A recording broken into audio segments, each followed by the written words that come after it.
Hi folks, and welcome to my new boxing channel. It's all about heavyweight boxing. Today I'm looking at tomorrow's fight with Daniel Dubois against Oleksandr Usyk. Now this is interesting because Dubois has a puncher's chance, of course, but he's coming up against the best cruiserweight stroke heavyweight since Evander Holyfield.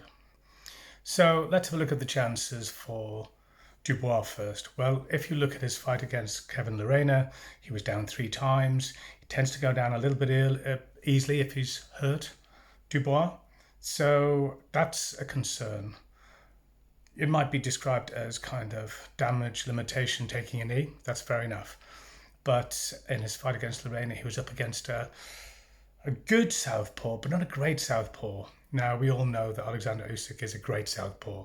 So what does that mean for Dubois? Well, it means he's going to be facing somebody better than his previous opponent, who also can hit a bit, who will spin him around when he gets the opportunity, and he's not great against southpaws. This is the thing for Daniel Dubois.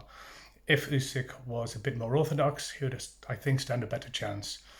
But what can he do to win the fight? Well, he can, as they say, put it on Oleksandr Usyk. And as Frank Warren recently said, he needs to just hit any part of Usyk he can. Usyk does mark up. We saw that in the Anthony Joshua fight. Also, what he needs to do is to look to see if he can hit Usyk in the body.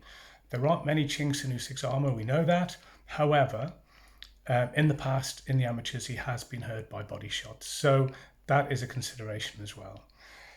What does Usyk need to do to win? Well, he just needs to be Usyk, really. Fast hands, odd, difficult angles for his punches when he's delivering them. So Dubois really struggles to work out where the punches are coming from, which angles they're coming from.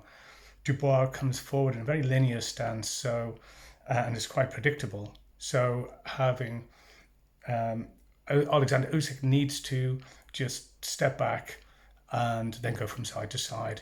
And as I say, try to spin and bamboozle Dubois as much as he possibly can. My prediction for the fight? Well, it's going to be crazy in Poland. It's going to be so full of Ukrainians, and Usyk will want to put on a show, and I think he's going to look to put on a show and knock out Dubois probably between rounds 6 and 8. Of course, Dubois has a puncher's chance, and you never know. And if he wins, it's going to be a puncher's chance. He might get lucky, but I suspect he won't. He's a huge underdog. We've seen upsets in heavyweight boxing before. It's not unusual. I'm not sure if we're going to see one tomorrow night. But Dubois is looking relaxed. He's looking confident, and it's going to be a good fight. I'm not disputing that. So yeah, strap yourself in. I think we're in for a good one.